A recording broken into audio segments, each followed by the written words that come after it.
Gemona non si accontenta di un solo Guinness World Record, ci riprova quest'anno dopo il trionfo del tiramisù più grande del mondo. Mirko Ricci tra gli organizzatori, appuntamento ad aprile con che record stavolta? Il brindisi a coppie più grande del mondo.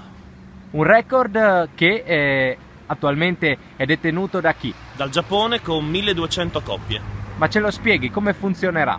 Praticamente il nostro progetto è quello di brindare sicuramente nell'anno del 40esimo del terremoto, di brindare la ricostruzione di questo paese, coinvolgendo tutta la regione in questo progetto. E come si svolgerà? Semplicemente registrandosi sul sito www.ilbrindisipiugrandedelmondo.it si potrà appunto fare una pre-registrazione per poi essere presenti quel giorno, dove si può scegliere di partecipare con il marito, con l'amico, con l'amica, con il figlio, con qualsiasi persona. A coppie si viene, si sceglie con cosa brindare, con il ramandolo o in alternativa un prodotto analcolico che è il succo di frutta di Ecomela, e si parteciperà tutti insieme appunto a questo brindisi a coppie più grande del mondo. 3 giorni di festa, ricordiamoli allora. Esatto, 15, 16 e 17 aprile saranno presenti il Food Truck Festival, saranno presenti dei Guinness World Record Holder che verranno da varie parti del mondo qui a Gemona per mostrare i loro talenti, ma soprattutto per battere altri nuovi Guinness. E in più altri ospiti veramente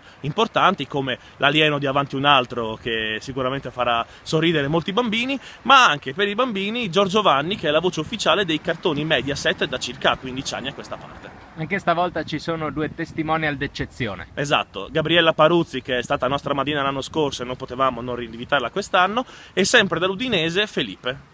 Una festa che state già organizzando, alla quale collaboreranno tantissimi volontari, come dicevi Esatto. Prima, da tutta la regione. Esatto, la festa è aperta a tutti, anche perché il Guinness viene fatto dalla gente. Il numero quindi la grandezza, diciamo, del Guinness viene determinato dalla presenza delle persone. Quindi vi invitiamo tutti a quella data per brindare tutti insieme al nostro paese, ai nostri prodotti, e per entrare ancora una volta nel Guinness World Record.